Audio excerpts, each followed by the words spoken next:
4월 12일 시의회 5층 예결위 회의실에서 사회복지 시설 감사조례 제2요구에 따른 찬반 토론회가 광주광역시 의회 주최로 열렸습니다.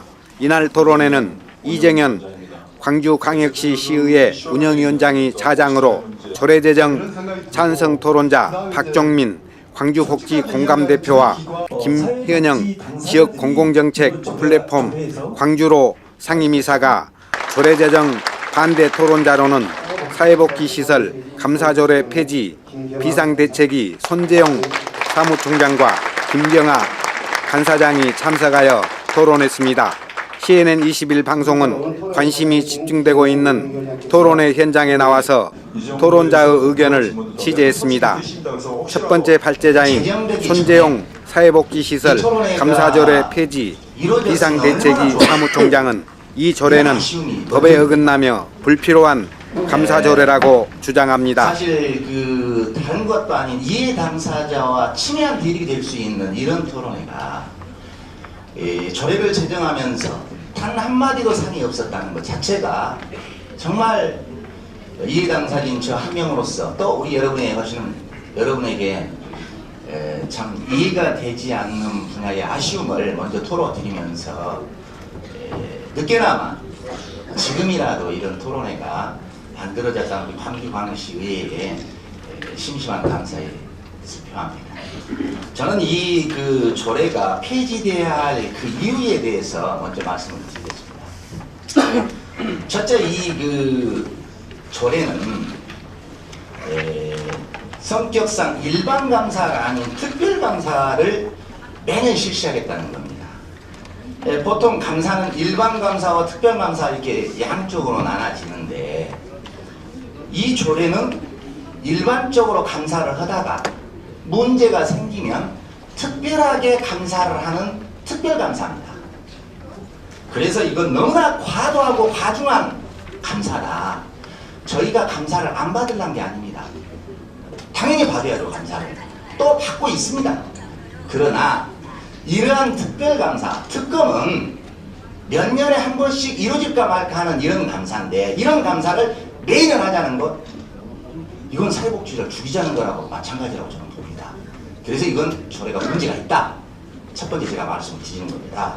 이 감사 내용, 이 조례 내용을 봐보면 이런 중차대한 특별감사를 함에 있어서도 누가 해버리냐. 정말로 객관성이 담보되어 있지 않는 시민감사관, ombudsman, 또 일정 특정 단체, 그분들을 꼭 들을 수밖에 없습니다. 제가 숫자 치면 몇 명 안에 손가락에 딱 꼽힙니다. 그런 사람이 감사를 들어와서 특검을 하겠다는 거예요. 특검을. 이건 도저히 상식적으로 맞지 않습니다. 이게.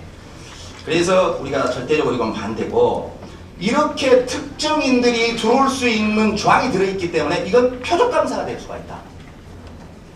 그게 어느 정도 들어오냐면요, 처음에 계획을 단계부터 이 사람들이 참여를 해서 이 감사를 계획을 수립할 때부터 반영을 해라는 겁니다.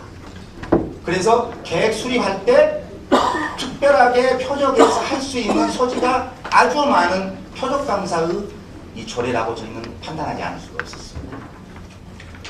그리고 현행법으로 세 번째입니다.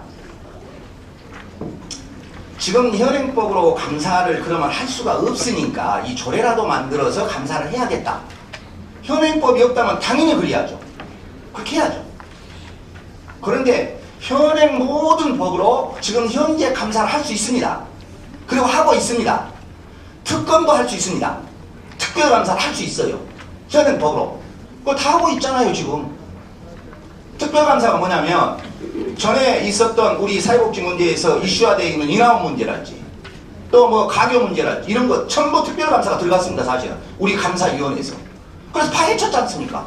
그래서 문제 있으니까 다 조치 취했지 않습니까? 현행법으로 얼마든지 할 수 있는데 뭐 하려고 또 만들어서 이중적으로 중독적으로 하냐 이 말이죠. 그럴 필요가 없잖아요. 근데 이 조항 내에서는 우리 조례 내에서는 다 포함이 되어 있습니다. 그게. 그래서 집행부에서 이것은 우리 시장이 할 수 있는 고유 권한을 침해했다. 그러니 반납해라. 잘못됐다. 이렇게 법 위반이다 하고 내는 겁니다. 조례제정 찬성 토론자 김현영 지역 공공정책 플랫폼 광주로 상임이사는 광주광역시 4조 5천억 예산 중 1조 3천억 이상이 복지 관련 분야에 쓰여지고 있어 당연히 전문적이면서 예방적인 감사와 사회복지시설 전체에 영향을 주는 감사가 돼야 한다고 주장합니다. 시 예산이 4조 5천억 원 중에서 사회복지 쪽으로 1조 7천억 원이 되고 있는데 먼저 발표하신 손재홍님께서는 감사를 여러 건 받았다고 이야기했는데 제가 알기로는 3건으로 알고 있습니다. 사회복지 당사자들이 이번 그 조례에서 진짜 이해 당사자 같지만 실은 이해 당사자는 납세자들입니다. 저희들이 정당한 권리를 요구하고 있는 것입니다. 조례 제정에서 당연히 해야죠. 보정받는데 그래서 오히려 실은 이제 제가 이야기하기 전에 그래서 감사를 받으시겠다는 겁니까? 안 받으시겠다는 겁니까? 감사와 지도감독은 틀립니다. 명확히 구분하셔야죠. 그리고 심지어 아까 말씀드렸던 것처럼 본인들이 선생님들이 예를 들면 이제 대부분 다 많이 오셨기 때문에 행정 처리해야 될 그다음에 회계법인에서 해야 될 그것이 선생님들이 기본적으로 보조금을 정산해야 될 것인데 왜 이게 지도감사 문제나 지도 점검 문제나 감사하고 헷갈려서 이야기하시는 건가요? 자료 중에 나와 있기 때문에 한번 말씀드리는 겁니다. 저는 감사 구조상 감사 대상이 행정력을 따라갈 수 없을 정도입니다. 때문에 피해가 발생해서 집중적인 감사를 할 수밖에 없는 것이고 문제가 생긴 시설에 대해서 감사를 진행하지 말자는 주장은 논리에 맞지 않는 것 같습니다. 5번째로요. 표적감사라는 우려가 높다는 말씀하셨고요. 감사는 독립성이 보장된 청렴한 공직사회가 감당해야 하는 것의 상식인데 시민감사 이렇게 이야기를 하셨네요. 왜 저희들은 주장하면 안 되는 겁니까? 시민이 오히려 개입돼야 되죠. 왜 그러냐면 행정이나 여러분들 우려하신 것처럼 행정에서 굉장히 그 탄압이나 예를 들면 여러 가지 귀찮게 하는 거 많지 않습니까? 오히려 저희들이 들어가서 중재 역할을 해야죠. 그리고 필요하다면 이제 제 생각인데요. 필요하다면 저희들 빠지겠습니다. 감사 받으십시오. 감사조례 그대로 통과시키십시오. 그러면 됩니다. 우려되시면요. 감사과제도 옴부ds맨 여타 것들 그 다음에 시민단체라고 빠지겠습니다. 조례 그대로 통과시키시고요. 감사 제대로 받으십시오. 조례 제정 반대 토론자 김경화 사회복지시설 감사조례 폐지 비상대책위원회 간사는 지금까지의 감사도 과중한 업무에 시달리는데 또 이러한 감사조례가 필요한가? 라고 말합니다. 그 용어에 대한 정의가 명확하지 않으면 해석상의 논란을 가져올 수 있기 때문입니다. 저는 조례를 보고 가장 먼저 정의를 봤습니다. 물론 이 조례를 만들게 된 취지, 이유, 사유를 먼저 살펴봤고요. 그 다음에 이 조례에서 정의하고 있는 용어를 어떻게 하고 있는지를 살펴봤습니다. 제가 지난 한 3년 동안 저희 기관에서 받았던 감사를 쭉 정리를 해봤습니다. 참 내가 험하게 살았구나 그런 생각을 했습니다. 우리는 감사원, 보건복지부, 행정안전부, 또 인공 관련된 전문기관, 시청, 구청, 건강보험공단, 소방서, 식약처, 노동청, 최근에는 국세청까지 들어오더라고요. 저희가 흔히 얘기합니다. 국방부를 제외한 모든 감사는 우리가 다 받고 있는데 혹시 국방부도 지금 우리 모르게 감사하고 있을지도 모른다. 이렇게 생각을 하고 있습니다. 이런 기관들을 통해서 저희가 행정이고 재무, 회계, 노무, 안전, 식품위생까지 점검을 받고 있고 감사를 받고 있습니다. 감사가 아니라고요. 그러면 감사가 아니면 그 결과에 따른 행정처분이나 처벌이 없어야지요. 하지만 저희가 포충 자료에서 드렸던 것처럼 저희가 해당 이 처벌 기준에 따라서 최대 시설이 폐쇄까지 됩니다. 시설장 교체, 대표이사 해임 다 가능하게 되어 있습니다. 이게 바로 사회복지사업법 51조에 근거한 것입니다. 자, 그리고 그 한 예로 좀 말씀을 드리겠습니다. 회계 관련해서 전문적인 감사를 받은 적이 있느냐.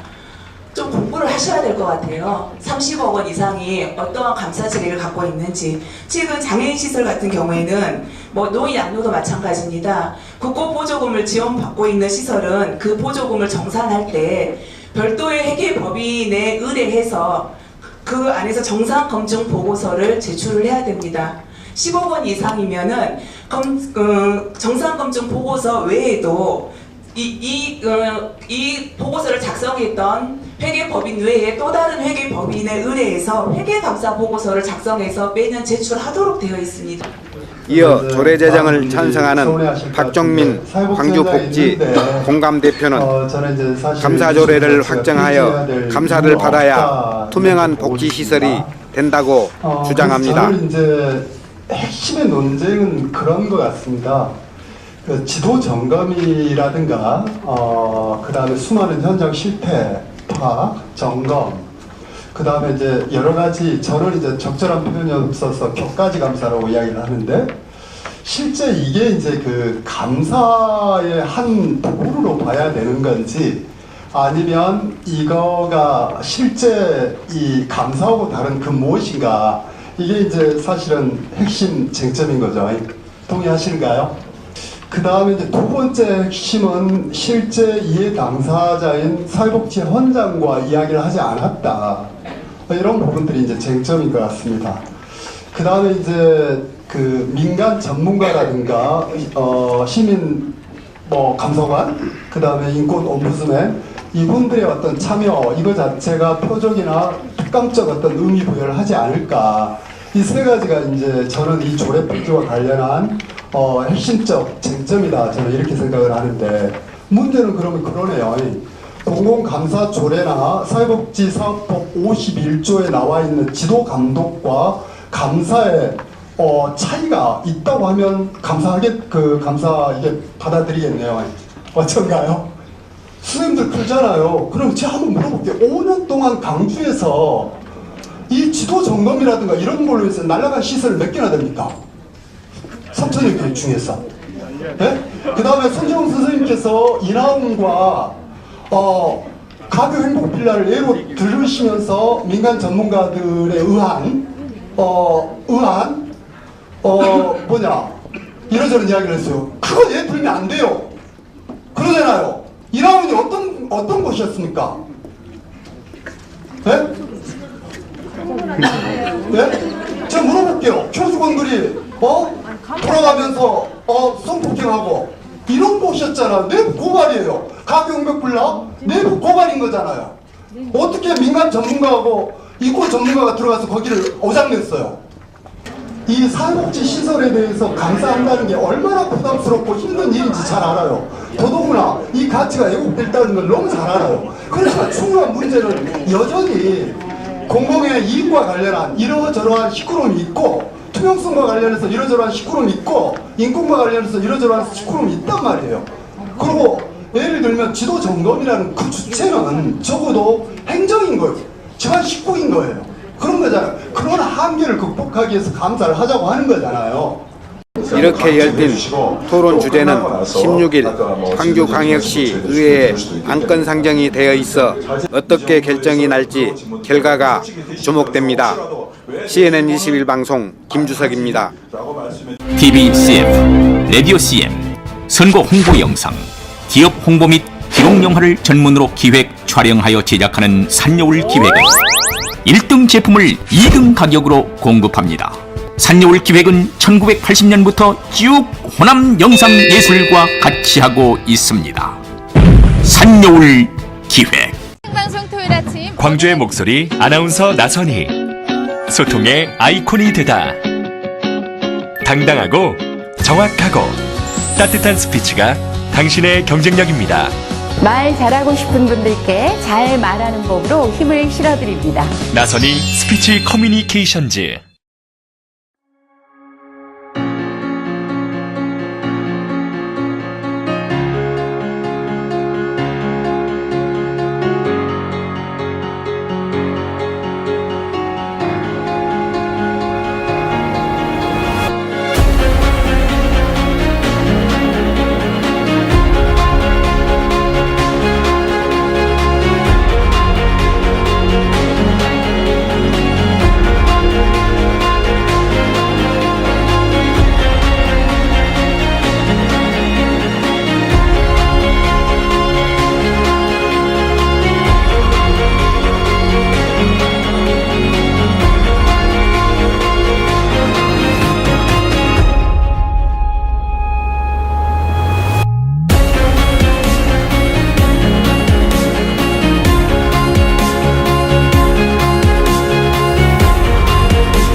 주식회사 드림에이스는 부동산 임대 중개업종 기업으로 부동산 매매 분양업을 기도로 시작하고 기도로 마치는 기업 드림에이스입니다. 부동산 중개업의 선두주자 드림에이스.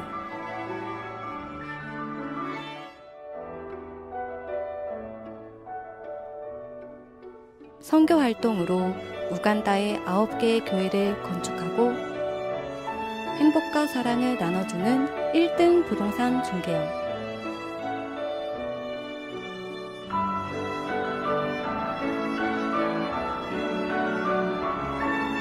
꿈을 꾸면 이루어진다는 신념으로 일하는 드림에이스.